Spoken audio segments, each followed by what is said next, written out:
الحمد للہ وکفی وسلام علی عبادہ الذین اصطفی اما بعد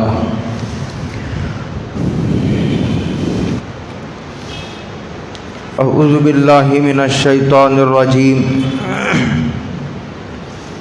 بسم اللہ الرحمن الرحیم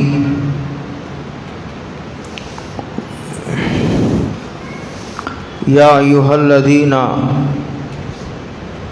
آمنوا ادخلوا فی السلم کافۃ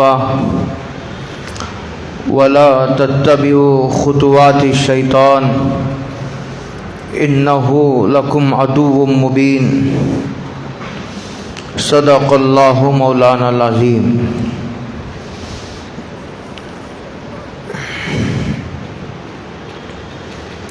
قابل قدر بزرگوں، دوستوں، بھائیوں، السلام علیکم ورحمۃ اللہ وبرکاتہ۔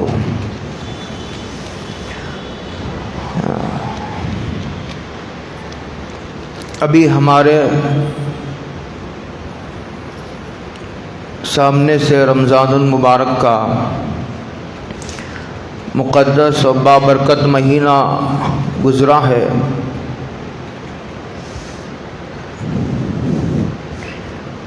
اب یہ شوال المکرم کا مہینہ ہے، اس کو اشہور حج کہا جاتا ہے۔ شوال، ذی القعدہ اور ذی الحجہ، ان تین مہینوں کو اشہور حج کہا جاتا ہے۔ حج تو ذی الحجہ کے مہینے میں 5 دن ہوتا ہے، لیکن اگر کوئی آدمی رمضان کے بعد حج کا احرام باندھنا چاہے تو اس کے لیے اجازت ہے۔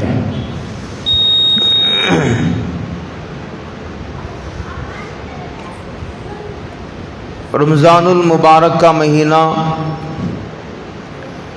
عبادتوں کا مہینہ، اس میں ہم نے نماز پڑھی، تراویح پڑھی، قرآن مجید کی اللہ تعالیٰ نے ہمیں توفیق عطا فرمائی، اور ذکر کی اور روزے کی اللہ نے سعادت عطا فرمائی۔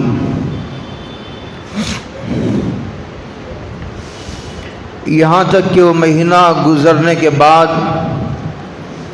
اللہ تعالیٰ نے عید کا دن ہمیں عطا فرمایا ہے۔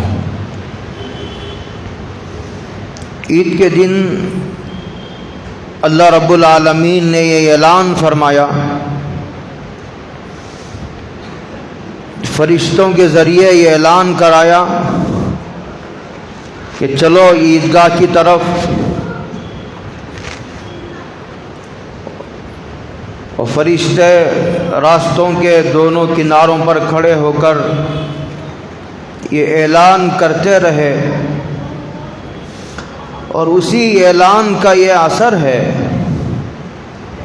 چونکہ فرشتے ایک معصوم مخلوق ہے تو ان کے اعلان کا یہ اثر ہے کہ ساری مخلوق عیدگاہوں کے طرف چل پڑی۔ اذان میں ہماری ہی جیسا ایک انسان اعلان کرتا ہے، لیکن عید کے موقع پر فرشتے اعلان کرتے ہیں، اس کا اثر آپ دیکھتے ہیں کہ کیسے سارے لوگ اپنے کاروبار بند کر کے عیدگاہ کی طرف چل دیتے ہیں۔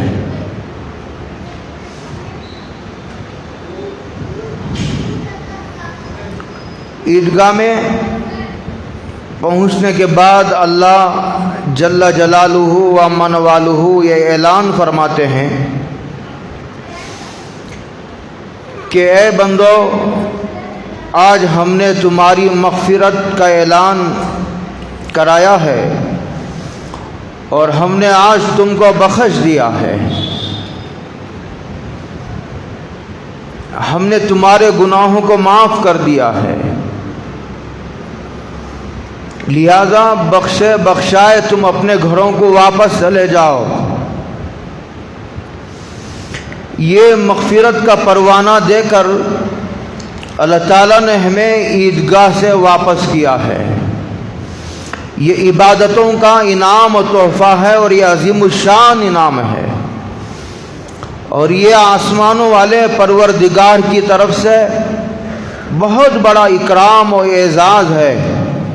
اس سے بڑا اکرام و اعزاز کوئی نہیں ہے کہ آدمیوں کے سارے گناہوں کو معاف کر دیا جائے۔ اب ضرورت ہے اس بات کی کہ وہ پروانہ جو عیدگاہ میں ہمیں عطا فرمایا گیا ہے، اس پروانے کی حفاظت کی جائے۔ یہی بات وہاں بھی آئی تھی۔ ایک حدیث پاک میں حضرت رسول اللہ صلی اللہ علیہ وسلم نے ارشاد فرمایا اور صحابہ کرام سے یہ سوال کیا کہ من المفلس، مفلس کون ہے؟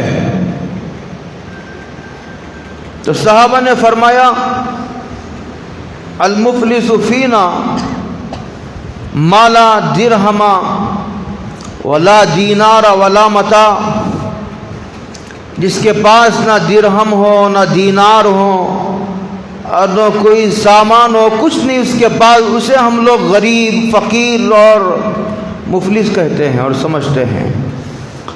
صحابہ نے فرمایا کہ نہیں، تم کو ایک اور مفلس کی میں خبر دیتا ہوں، پتہ دیتا ہوں کہ ایک آدمی قیامت کے دن بہت ساری نمازیں لے کر کے آئے گا، بہت سارے روزے لے کر کے آئے گا، اور بہت سارا صدقہ اور زکوٰۃ اور حج لے کر کے آئے گا، عبادتیں لے کر کے آئے گا،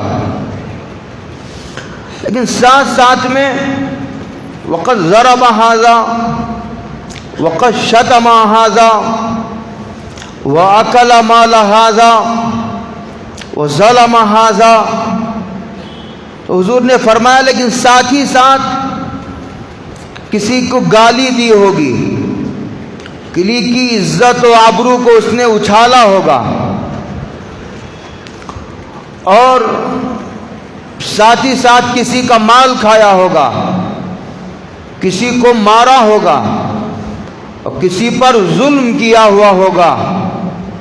تو حضور فرماتے ہیں کہ قیامت کے دن اللہ تعالیٰ اس کے نیکیاں اس مظلوم کو دے دیں گے، اور اگر اس ظالم کی نیکیاں ختم ہو جائے تو یہ جو مظلوم ہے اس کے گناہ نکال کر اس ظالم کے کندھوں پر ڈال دیا جائے گا۔ فرما حضور نے یہ ساری تفصیل سنا کر کے کہا یہ ہے اصل مفلس، جو ڈھیر ساری نیکیاں اور نیکیوں کے انبار لے کر کے اس امید پر آئے گا کہ ان نیکیوں کی بنیاد پر میں جنت میں جاؤں گا، لیکن حضور فرماتے ہیں کہ نہیں، اس کی ساری نیکیاں ختم ہو جائیں گی۔ کسی کی غیبت کی ہوگی اور کسی کی پیٹھ پیچھے برائی کی ہوگی اور کسی کی بدخواہی کی ہوگی، کسی کے ساتھ کسی کی یہاں کی بات وہاں لگا دی، وہاں کی بات یہاں لگا دی، اور کسی کی برائی پہنچانے کا اس نے منصوبہ اور پلان بنایا ہوگا۔ کہتے ہیں ساری برائیاں وہ ہوں گی جس کی وجہ سے اس کی نیکیاں تباہ ہو گئی ہوں گی۔ یہ ہے مغفرت کے پروانے کو پھاڑ دینا۔ اب ہر آدمی غور کر لے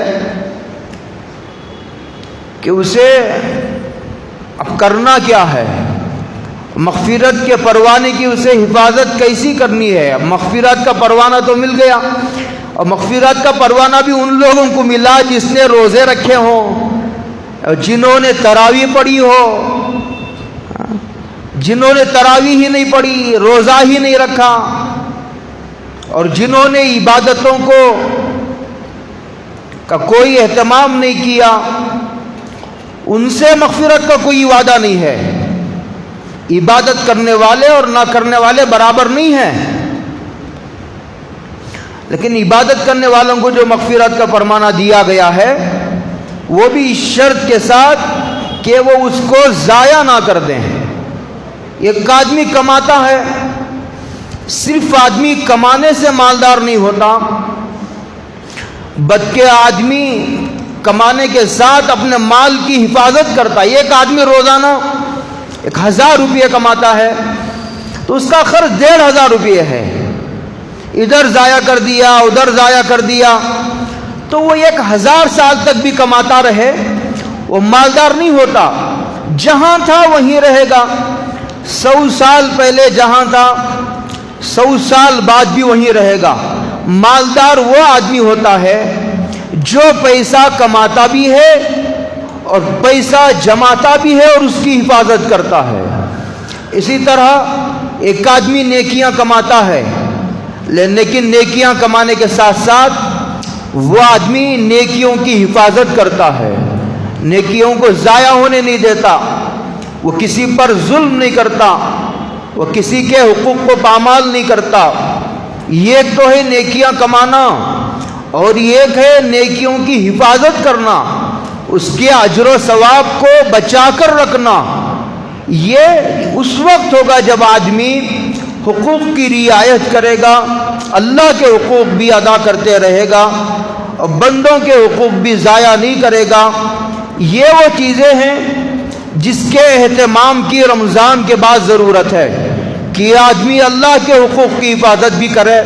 تو اس کے نیکیاں اس لیے کہ اب نامہ اعمال سے اس کی برائیاں مٹا دی گئی، اب وہ پھر برائیوں کی طرف نہ جائے.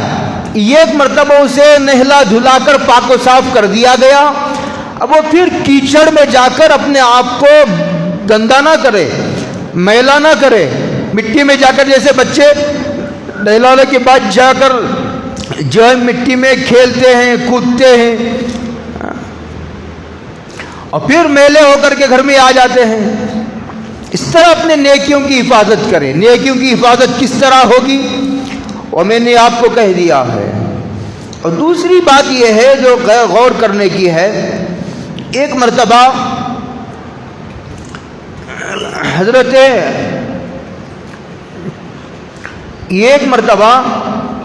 عبداللہ ابن عمر رضی اللہ تعالی عنہ راوی ہے روایت کے، ایک انصاری صحابی حضرت رسول اللہ صلی اللہ علیہ وسلم کی خدمت میں حاضر ہوئے. حضرت عبداللہ ابن عمر بھی حضرت رسول اللہ صلی اللہ علیہ وسلم کے ساتھ بیٹھے ہوئے تھے. انہوں نے ایک بڑا عجیب سوال کیا، اور یہ سوال کیا کہ ای المؤمنین افضل، سب سے اونچے مرتبے والا، فضیلت والا کون ہے؟ تو حضرت رسول اللہ صلی اللہ علیہ وسلم نے جواب دیا احسنہم خلقا، کہ جو آدمی با اخلاق ہے وہ ایمان والوں میں سب سے زیادہ شرف والا، سب سے زیادہ مرتبے والا اور سب سے اونچے درجے والا ہے. احسنہم خلقا، ایک سوال تو انہوں نے یہ کیا. حضرت عیسیٰ علیہ السلام کا قول نقل کیا گیا ہے کتابوں میں، جو آدمی بد اخلاق ہوتا ہے باوجود باصلاحیت ہونے کے وہ سرداری سے محروم کر دیا جاتا ہے، لوگ اسے بڑا ماننے تیار نہیں ہوتے. کیوں؟ اس لیے کہ وہ بہت بد اخلاق ہے اور اس کی زبان میں کڑواہٹ ہے اور وہ لوگوں سے کشادہ روی سے نہیں ملتا، اور اس کا رویہ اور سلوک اپنے دوستوں کے ساتھ، اپنے ہمسایوں کے ساتھ اور اٹھنے بیٹھنے والا نمازی بڑا ہے، وہ بڑا روزے دار ہے، وہ بڑا حج کرنے والا اور عمرے کرنے والا ہے، سوال اس کا نہیں ہے. بحث اس کی چھیڑی گئی ہے کہ اس کے پاس اخلاق کی مٹھاس ہے یا نہیں ہے۔ بد اخلاقی کا زہر ان ساری عبادتوں کی مٹھاس کو غارت کر دیتی ہے۔ بد اخلاقی کا اندر اتنا زہر ہوتا ہے، بعض بزرگوں نے لکھا ہے اگر یہ بد اخلاقی کا زہر اگر شہد میں ملا دیا جائے تو شہد کڑوا ہو جائے۔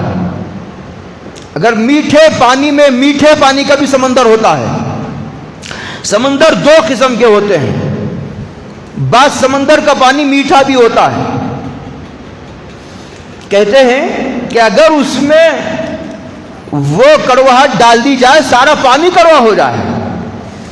دوسرا سوال اس صحابی نے بڑا عجیب کیا اور یہ کہا ای المؤمنین اکیس۔ اب تو سوال تھا کہ ایمان والوں میں سب سے زیادہ مرتبے والا، فضیلت والا اور سب سے زیادہ درجہ کس کا ہے؟ تو سرکار نے فرمایا سب سے زیادہ فضیلت والا وہ ہے جس کے اخلاق اچھے ہوں۔ اور دوسرا فرمایا کہ ای المؤمنین کیا۔ صحابی نے دوسرا سوال کیا، انصاری صحابی نے۔ سوال بڑا عجیب ہے، یہ بات میں اس لیے عرض کر رہا ہوں کہ آدمی گناہوں کی طرف اس لیے جاتا ہے رمضان کے بعد کہ اسے اس بات کا استحضار نہیں ہے کہ اسے مرنا ہے، اسے موت سے سابقہ ہے، موت ایک اٹل حقیقت ہے، لوگ اسے بھلا کر کے زندگی کر رہے ہیں، اس لیے آدمی گناہوں کی طرف جاتا ہے، اللہ کے حقوق ضائع کرتا ہے، بندوں کے حقوق ضائع کرتا ہے، لوگ اور پھر یہ لوگوں کی عزتوں سے کھیلا جاتا ہے اور لوگوں کے عیوب کی تلاش میں آدمی رہتا ہے اور پھر انسانوں کی عزتیں اچھالی جاتی ہیں اور آدمی لوگوں پر ظلم کیوں کرتا ہے؟ اس لیے کہ وہ اس بات کو بھول گیا ہے کہ اسے مرنا ہے۔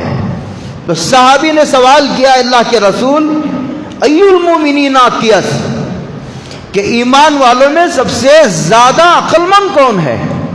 عجیب سوال تھا۔ تو حضرت رسول اللہ صلی اللہ علیہ وسلم نے جواب دیا اور یہ فرمایا اکثرہم ذکرا للموت واحسنہم استعدادا لما بعد الموت۔ دو جوابات دیے اور یہ فرمایا کہ تم میں سب سے زیادہ عقل مند آدمی وہ ہے جو موت کو کثرت سے یاد کرتا ہو، یعنی موت کا ذکر نہیں کرتا، موت موت موت جیسا اللہ اللہ اللہ کیا جاتا ہے زبان سے، ایسا نہیں، بلکہ بیٹھ کر کے سوچتا ہے، غور کرتا ہے، ارے مجھے مرنا ہے، کیسے کیسے لوگ آئے، بادشاہ آئے، کیسے کیسے خوبصورت لوگ آئے، کیسے کیسے سرمایہ دار اور پیسے والے آئے اور کیسے اونچے اونچے خاندان والے آئے اور کیسی کیسی عزت والے، کیسی طاقت والے نوجوان آئے، کیسی عقل والے، کیسے تجربے والے، کیا ان کی شہرت تھی، کیا ان کا روب و دبدبا تھا، کیا ان کا اثر و رسوخ تھا، ان کی ایک آواز پر پورے شہر میں تہلکہ مچ جاتا تھا، کوہرام مچ جاتا تھا، ان کی ایک اشارے پر جو ہے وہ سارے نظام میں ہلچل مچ جایا کرتی تھی، ساری فوج ان کی ایک آواز پر ہاتھ باندھ کر کے کھڑی ہو جایا کرتی تھی۔ ایسے لوگ منو مٹھی کے نیچے پڑے ہوئے ہیں، آدمی سے غور کرے، آج میں ہوں اور اکیلا ہوں، اکیلا آیا تھا اور اکیلا اسے جانا ہے، خالی ہاتھ آیا تھا، خالی ہاتھ جانا ہے۔ روزانہ آدمی سوچے اور ایک ایک مرتبہ نہیں، کئی کئی مرتبہ سوچے۔ حدیث پاک میں آتا ہے، حضرت رسول اللہ صلی اللہ علیہ وسلم ارشاد فرماتے ہیں کہ جو آدمی موت کو روزانہ 20 مرتبہ یاد کرتا ہے، اللہ تعالیٰ اس کا نام شہیدوں کے فہرست میں لکھ لیا کرتے ہیں۔ جو آدمی روزانہ 20 مرتبہ موت کو یاد کرتا ہے، سوچے بیٹھ کر روزانہ تھوڑی دیر اس بات کو سوچے کہ ارے میں مر گیا ہوں اور میرے کپڑے اتارے جا رہے ہیں، مجھے نہلایا جا رہا ہے اور مجھے جو ہے وہ کفن پہنایا جا رہا ہے، میری زیارت کرائی جا رہی ہے، اور مجھے قبرستان کی طرف لے کر جایا جا رہا ہے اور قبر کھود کر اس میں لٹا دیا گیا اور مٹی ڈال دی گئی. اب اکیلا مجھے سونا ہے، منکر نکیر آئیں گے، سوال جواب ہوگا. اس ساری چیزوں کو آدمی سوچے اور روزانہ سوچے اور کئی مرتبہ سوچے. اسی لیے حضرت رسول اللہ صلی اللہ علیہ وسلم نے حدیث میں ارشاد فرمایا کہ زور القبور، کبھی کبھی قبرستان کی اور قبروں کی زیارت کیا کرو.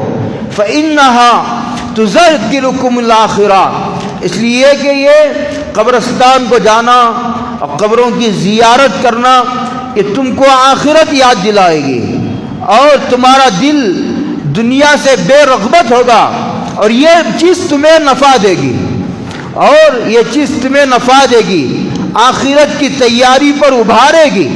یہ فرمایا. حضرت ربیع بن خیثم ایک تابعی ہیں. حضرت عبداللہ بن مسعود جلیل القدر صحابی حضرت رسول اللہ صلی اللہ علیہ وسلم کے ان کے شاگرد ہیں. یہ کہتے ہیں ان کے بارے میں روایتوں میں آتا ہے کہ انہوں نے اپنی گھر میں خبر کھود لی تھی. آج لوگ قبرستانوں میں اپنی قبر کھود کر، عام قبرستان ہے اس میں قبر کی جگہ خرید کر متعین کر دیتے ہیں. عام قبرستانوں میں تو اس کی اجازت نہیں ہے، لیکن ایک آدمی کی اپنا گھر ہے، اس کی اپنی جائیداد ہے، اس کا اپنا کمرہ ہے. تو کہتے ہیں ربیع بن خیثم کے بارے میں کہ گھر کے ایک کمرے میں انہوں نے اپنی قبر کھود لی تھی اور ہر 2-4 دن میں جا کر کے قبر میں لیٹ جاتے ہیں. اور اللہ تعالیٰ کا وہ جملہ جو قرآن کریم نے نقل کیا ہے، قرآن کریم کہتا ہے کہ اللہ جب لوگ جائیں گے قبر میں اور بدکار ہوں گے، گنہگار ہوں گے، اللہ کے نافرمان بندے وہ اللہ سے درخواست کریں گے لالی ارجعوا، کہ مجھے کاش کہ مجھے دنیا کی طرف لوٹا دیا جاتا، لالی اعمل صالحا، میں نے کچھ نہیں کیا، مجھے نہیں معلوم تھا، مجھے یاد نہیں تھا کہ حساب کتاب دینا ہے، میں قبر کو بھولا بیٹھا، ایک بار اور موقع دے دیجئے، میں جاؤں گا دنیا میں اور نیک عمل کر کے آؤں گا. قبر میں لیٹ کر اس آیت کو تلاوت کرتے اور پھر اس کا استحضار کرتے اور پھر اٹھ کر چلے آتے. پھر 2-4 دن بہت اچھی طرح زندگی گزارنے کے بعد پھر 2-4 دن کے بعد پھر جا کر لیٹ جاتے اور پھر وہ منظر یاد کرتے، ان گنہگاروں کا وہ منظر جو مرنے کے بعد 1-1 منٹ کے لیے ترسیں گے اور کہیں گے کہ ہمیں دنیا کی طرف لوٹا دیجئے، ہم جا کر کے نیک عمل کریں گے. تو ان کو کہا جائے گا نہیں، اب گیا کچھ نہیں ہوگا، اب نہیں لوٹایا جائے گا. یہ دنیا میں، زندگی میں، دنیا میں آدمی ایک ہی مرتبہ آتا ہے، یہاں سے جانے کے بعد یہاں پھر آدمی کو دوبارہ نہیں آنا ہے، یہاں سے جانے کے بعد آدمی کو دوبارہ نہیں آنا ہے. اس طرح ربیع بن خیثم اپنی موت کو یاد کرتے تھے. عمر ابن عبدالعزیز خلیفہ راشد ہیں، ان کے بارے میں روایتوں میں لکھا ہے، عجیب عجیب باتیں لکھی ہیں. اس ساری باتیں میں اس دور کی نقل کر رہا ہوں جو صحابہ کا دور ہے، جو تابعین کا دور ہے، اور جو دور تبع تابعین کا ہے، جو بڑے بڑے محدثین کا دور ہے. امام اعظم ابو حنیفہ کا دور ہے، امام ابو یوسف کا دور ہے، امام محمد کا دور ہے، اور یہ دور امام اوزاعی کا ہے. یہ دور جو ہے مہران، میمون بن مہران ان محدث کا ہے، بڑا محدثین کو. اس وقت عمر ابن عبدالعزیز کا یہ معمول تھا، بادشاہ تھے عمر ابن عبدالعزیز. کہتے ہیں کہ ہفتے میں 1 مرتبہ ان کی مجلس لگتی تھی جس میں بڑے بڑے علماء، بڑے بڑے محدثین جمع ہوتے اور عمر ابن عبدالعزیز کہتے کہ موت کا تذکرہ کرو، قبر کا تذکرہ کرو اور آخرت کا تذکرہ کرو. تو موت کا تذکرہ کیا جاتا تو عمر ابن عبدالعزیز بھی روتے، جتنے سارے لوگ اطراف بیٹھے ہیں وہ سارے لوگ روتے رہتے. اسی پر مجلس ختم ہو جاتی. موت کا تذکرہ، قبر کا تذکرہ، پل صراط کا تذکرہ، جہنم کا تذکرہ، حساب و کتاب کا تذکرہ، اور جو پل صراط پر سے گزرنے کا تذکرہ، اور جہنمیوں کے عذاب کا تذکرہ. یہ ساری چیزوں کا تذکرہ ہوتا، ختم. پھر 8 دن کے بعد پھر مجلس لگتی تاکہ پھر غفلت نہ ہو. پھر 8 دن کے بعد پھر مجلس لگتی. یہی سلسلہ ساری زندگی عمر ابن عبدالعزیز کو. جب عمر ابن عبدالعزیز کے سامنے جہنم کا تذکرہ آتا تو بے ہوش ہو جاتے. کبھی کبھی یہ بے ہوشی 2 دن تک جاری رہتی. یہ حال تھا ان لوگوں کا. ہم لوگ جو ہے رمضان المبارک کا مہینہ گزرا، اس کے بعد پھر ہم بھول گئے، اور پھر اس کے بعد ہم لوگ گناہوں کی طرف لپک گئے. کیوں؟ اس لیے کہ ہمیں موت یاد نہیں رہی. روایتوں میں آتا ہے کہ بنی اسرائیل نے ایک مرتبہ حضرت عیسیٰ علیہ السلام سے گزارش کی کہ آپ سام بن نوح، یہ حضرت نوح علیہ السلام کے صاحبزادے سام بن نوح، انہوں نے کہا کہ آپ ان کو زندہ کیجئے. ایک معجزہ حضرت عیسیٰ علیہ السلام کا یہ تھا، وَأُحْيِي الْمَوْتَى بِإِذْنِ اللَّهِ، وہ اللہ کی اجازت سے، اللہ کے حکم سے مردوں کو زندہ کیا کرتے تھے. تو بنی اسرائیل نے درخواست کی کہ سام بن نوح کو زندہ کیا جائے. تو انہوں نے پوچھا کہ بھائی میں سام بن نوح کی خبر کو تو نہیں جانتا. تو بنی اسرائیل نے کہا کہ ہم آپ کو خبر دیں گے، ہم آپ کو بتائیں گے کہ سام بن نوح کی خبر کہاں ہے. ہاتھ پکڑ کر ان کو لے جایا گیا اور جو ہے وہاں ان کو بتایا گیا کہ یہ سام بن نوح کی خبر ہے. تو حضرت عیسیٰ علیہ السلام نے آواز دی تو سام بن نوح زندہ ہو کر کے کھڑے ہو گئے. تو ان کے سر کے پورے بال سفید ہو گئے اور داڑھی کے پورے بال سفید ہو گئے. حضرت عیسیٰ علیہ السلام نے پوچھا کہ جب آپ کا انتقال ہوا تھا، اور ایک بات اور عرض کر دوں کہ حضرت ابراہیم علیہ السلام کے زمانے تک کسی کے بال سفید ہی نہیں ہوتے تھے.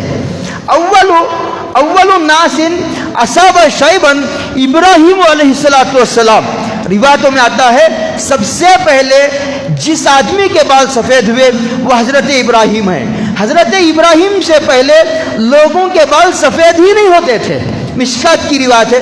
تو حضرت عیسیٰ نے پوچھا بھائی جب تمہارا انتقال ہوا تھا تو تمہارے سر کے بال بھی کالے تھے، داڑھی کے بال بھی کالے تھے، یہ کیا کہ تمہارے بال سفید ہو گئے؟ تو انہوں نے کہا تم نے جو آواز دی مجھے خوف ہوا کہ کہیں قیامت نہ قائم ہو گئی ہو. ابھی بال پورے سفید ہو گئے، ابھی 2 منٹ پہلے میرے داڑھی کے بال سفید ہو گئے. یہ فرمایا. پھر انہوں نے کہا کہ تمہیں انتقال ہو کر یہاں دفنا کر کتنے سال ہوئے؟ تو انہوں نے کہا کہ 5000 سال ہوئے. 5000 سال ہوئے. اس کے بعد فرمایا کہ عیسیٰ 5000 سال گزر گئے لیکن آج تک موت کی کڑواہٹ نہیں گئی. موت اتنا سخت مرحلہ ہے، اس لیے آدمی کو جو ہے موت کی تیاری کرنی چاہیے. اسی کی وجہ سے آدمی جو ہے پھر دنیا کی طرف لپکتا ہے. کیوں؟ وہ آدمی موت سے غافل ہو جاتا ہے. حدیث پاک میں آتا ہے حضرت رسول اللہ صلی اللہ علیہ وسلم نے ارشاد فرمایا اغتنم خمسا قبل خمس. عجیب حدیثیں، بے شمار حدیثیں ہیں، مختصر باتیں میں نقل کر کے آیا ہوں. کہا اغتنم خمسا قبل خمس. فرمایا 5 چیزوں سے پہلے غنیمت جانو. شبابک قبل حرمک. جب بڑھاپے سے پہلے جوانی کو غنیمت جانو. امام غزالی نے عجیب بات لکھی ہے اور یہ فرمایا کہ جوانی میں کثرت سے سجدے کیا کرو، ورنہ بڑھاپے میں اکثر لوگوں کو بغیر سجدے کے نماز پڑھتے ہوئے دیکھتے نہیں. وہ لوگ یہ کرسیوں پر نماز پڑھتے ہیں بڑھاپے میں، یہ ماتھا زمین پر ٹیکنا، نماز تو ہو جاتی ہے ان کی. اگر کسی کو معقول عذر ہے نماز ہو جاتی ہے. میں اس مسئلے کو نہیں چھیڑ رہا، میں صرف یہ بول رہا ہوں امام غزالی نے عجیب بات لکھی ہے اور یہ فرمایا لوگوں جوانی میں کثرت سے سجدے کیا کرو، اس لیے کہ بڑھاپے میں اکثر لوگوں کو بغیر ماتھے کو زمین پر ٹیکے ہوئے نماز پڑھتے دیکھا ہے. موقع ہی نہیں، جھک ہی نہیں سکتا، بیٹھا تو اٹھ نہیں سکتا، اٹھا تو جلدی بیٹھ نہیں سکتا. تو فرمایا شباب کا قبل حرمک. یہ جو جوانی کا زمانہ ہوتا ہے یہ دیوانگی کا زمانہ ہوتا ہے، آدمی پاگل ہو جاتا ہے. یہ صحت اللہ کی ایک بہت بڑی آزمائش ہے. اگر آدمی کو صحت نہ ہو تو تو کوئی آدمی گناہ کی طرف نہ جائے. اسی لیے جب جب آدمی کو بیماریوں میں پکڑا جاتا ہے, آدمی کو غریبی میں پکڑا جاتا ہے, آدمی کو پریشانی میں مبتلا کیا جاتا ہے, تاکہ آدمی فرعون نہ بن جائے. اگر یہ پریشانیاں نہ ہو, اگر یہ جو ہے مصیبتیں نہ ہو, اگر یہ بیماریاں نہ ہو, اگر یہ فقر و تندرستی نہ ہو, تو ہر آدمی فرعون بن جائے. تو فرمائے شبابی کو قبل حرمک, بڑھاپے سے پہلے جوانی کو غنیمت جانو. صحت کا قبل سقمک, بیماری آنے سے پہلے صحت کو غنیمت جانو. جب آدمی بیمار ہو جاتا ہے تو آدمی مجبور ہو جاتا ہے, آدمی دوسروں کے لیے بوجھ بن جاتا ہے. آدمی کچھ کرنا بھی چاہا کچھ نہیں کر سکتا, آدمی کے اعضاء جواب دے دیتے ہیں, ہڈیاں بوسیدہ ہو جاتی ہیں. فرمایا وہ غنا کا قبل فقری, اور غریبی سے پہلے مالداری کو غنیمت جانو. اور فراغ کا قبل شغلک, اور فرمایا کہ مشغول ہو جانے سے پہلے تم فراغت کو غنیمت جانو. آگے فرمایا وہ حیات کا قبل موتی, اور فرمایا تم اپنے موت سے پہلے اپنی زندگی کو غنیمت جانو. یہ زندگی ملی ہے اور یہ ایک مرتبہ ملی ہے, مر جانے کے بعد دوبارہ کوئی آدمی کسی کا پیسہ موت کو نہیں ٹال سکتا, کسی کی جوانی, کسی کی پہلوانی موت کو نہیں ٹال سکتی, کسی کی خوبصورتی, کسی کی حکومت, کسی کے خزانے, کسی کی طاقت, کسی کا اثر و رسوخ موت کو نہیں ٹال سکتا. فرعون کو دیکھو, حامان کو دیکھو, اور اسی طرح قارون کو دیکھو, دیکھو کیسے کیسے قوم سمود کو دیکھو, قوم عاد کو دیکھو, کیسے کیسے طاقت والے, حکومت والے, وزارت والے, پیسے والے, اور کیسے کیسے خوبصورت لوگ زمین میں سوئے ہوئے ہیں. پوری دنیا پر بادشاہت کرنے والے بادشاہ زمین میں بڑی بے بسی اور مجبوری کے ساتھ لیٹے ہوئے ہیں. یہ حضرت رسول اللہ صلی اللہ علیہ وسلم نے لوگوں کو توجہ دلائی اور یہ کہا کہ موت کو یاد رکھو. حضرت فاروق اعظم کے بارے میں آتا ہے, اپنی انگوٹھی میں جو نقش تھا اور وہ نگینہ تھا, اس میں یہ کندہ کرایا ہوا تھا کہ کفا بالموت واعظا. بعض روایتوں میں حدیث کے حوالے سے بھی ہے, کہا کہ نصیحت کے لیے آدمی کو موت کافی ہے. کفا بالموت واعظا, نصیحت کے لیے آدمی کو موت کافی ہے. جب آدمی کو موت یاد رہتی ہے, آدمی گناہوں کی طرف, فضولیات کی طرف نہیں جاتا. یہ وہ چیزیں ہیں جو آدمی کو کرنا ہے, اور جو کرنے کے کام وہ یہی ہیں کہ آدمی موت کو یاد رکھے. اور پھر جو ہے وہ اپنی گزشتہ جمعہ یہاں آ کر میری بات, اور 2 باتیں میں لکھ کر لایا تھا, بات ختم ہو گئی, انشاءاللہ پھر بات کریں گے. بات یہاں آ کر رکی تھی, میں نے گزشتہ جمعہ کہا تھا کہ اب تو جو کام ہوا, آئندہ ہر آدمی کو اپنی زندگی کا مقصد طے کرنا ہے کہ اب تک کیا کام ہوا, میں نے کیا کیا ہے, اور آئندہ کیا مجھے کرنا ہے, اور میرے بس کا کیا ہے. آخرت کے لیے اب تک میں نے کیا کیا اور کتنا کیا, اور آگے مجھے کیا کرنا ہے, اور کس راستے سے مجھے جانا ہے. یہ آدمی کو طے کرنا ہے. جب تک آدمی کی زندگی کا ٹارگیٹ, مقصد, منزل اور گول طے نہیں ہوتا, آدمی الگ تب زندگی گزارتا ہے. یہ بلا اس کے ساتھ چلا گیا, یہ بلا اس کے ساتھ چلا گیا, یہ بلایا. یہ ایک طالب علم مدرسے میں پڑھتا ہے تو مدرسے میں پڑھنے والا طالب علم حفظ کرتا ہے, تو کوئی بھی اسے بلاتا ہے تو وہ نہیں جاتا. یہ ایک آدمی اسے بلاتا ہے, کہتا نہیں مجھے سبق سنانا ہے. دوسرا بلاتا ہے, کہتا نہیں مجھے سبق پارا سنانا ہے. تیسرا آدمی بلاتا ہے, وہ کہتا ہے نہیں بھائی مجھے تو آموختہ سنانا ہے. کوئی بلاتا ہے, کہتا نہیں بھی مجھے اسلامی اخلاق سنانا ہے. کوئی تیسرا آدمی بلاتا ہے تو اسے کہتا نہیں بھی مجھے تو انجمن کی تیاری, اسے تو موقع ہی نہیں ہے, تو تیاری میں لگا ہے. اس کا مقصد, اس کی منزل, اس کا ہر کچھ پورا وقت طے ہے. اس طرح ایک آدمی اپنی زندگی کا مقصد طے کر کے چلتا ہے. اور ترقی کرنے والوں کی علامت یہ ہوتی ہے کہ وہ یہ نہیں دیکھتے کہ کیا ہوا ہے کام, وہ یہ دیکھتے ہیں کہ کام کتنا باقی ہے اور کیا کام باقی ہے اور مجھے کس طرح کرنا ہے. مجھے یاد ہے, بڑا عجیب جملہ یاد آیا. یہ ایک مرتبہ حضرت جی یوسف صاحب رحمۃ اللہ علیہ نے ایک صحابی کو خواب میں دیکھا. بڑا عجیب جملہ مجھے یاد آیا. حضرت جی یوسف صاحب رحمۃ اللہ علیہ نے ایک مرتبہ ایک صحابی کو خواب میں دیکھا, اور انہوں نے حضرت جی کو یہ کہا کہ مولوی یوسف صاحب, اگر ہم میں سے حضور کا ایک صحابی بھی اگر زندہ رہتا، اگر ہم میں سے حضور کا ایک صحابی بھی زندہ رہتا تو پھر دنیا سے دین اس طرح نہ مٹتا۔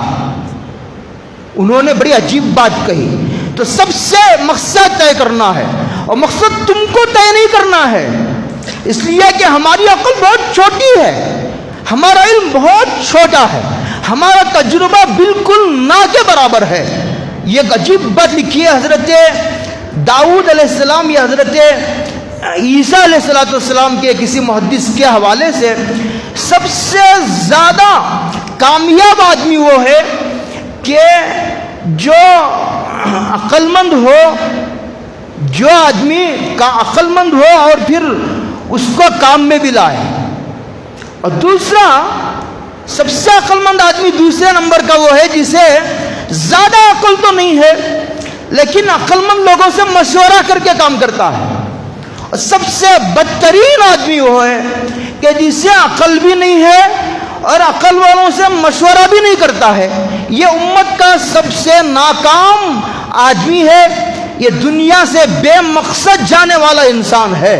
تو بات میری لمبی ہو گئی، میں یہ کہہ رہا تھا کہ ہم کو مقصد طے کرنا ہے، اور مقصد تم کو طے نہیں کرنا ہے، تم طے نہیں کر سکو گے، طے تو میں بھی نہیں کر سکوں گا۔ بڑے علم والوں سے اپنی زندگی کا مقصد طے کرانا ہے کہ میں کیا کر سکتا ہوں۔ سب سے عظیم مقصد لے کر کے جو دنیا میں پیدا ہوئے وہ حضرت رسول اللہ صلی اللہ علیہ وسلم کی ذات گرامی ہے۔ اسی لیے ہم کو بھی ہمارا مقصد حضور کے مقصد سے قریب طے کرنا چاہیے، تب یہ عظیم مقصد ہوگا۔ پھر جتنا مقصد عظیم ہوگا اللہ کی طاقت بھی اتنے ہی عظیم طریقے پر ہوگی۔ المعونۃ بقدر المعونہ، جو آدمی جتنا عظیم مقصد طے کرتا ہے اور جتنی بڑی ذمہ داری اپنے کندھوں پر لیتا ہے اتنے ہی طاقتور طریقے پر اس کی مدد کی جاتی ہے۔ اللہ عمل کی توفیق عطا فرمائے۔ اور اس مقصد میں ناکام ہونے کی رکاوٹ کیا ہے وہ میں لکھ کر لایا تھا، میں بول نہیں سکا۔ انشاءاللہ اگر زندگی باقی رہی تو میں انشاءاللہ کہوں گا، بتاؤں گا کہ انفرادی طور پر آدمی ناکام کیوں ہوتا ہے اور اجتماعی طور پر آدمی ناکام کیوں ہوتا ہے، تو اس کی رکاوٹیں کیا ہیں اس راہ کی۔ انشاءاللہ میں قرآن و حدیث کے حوالے سے پیش کروں گا، ہو سکتا ہے کسی سعادت مند آدمی کو توفیق ہو۔ وآخر دعوانا الحمدللہ رب العالمین۔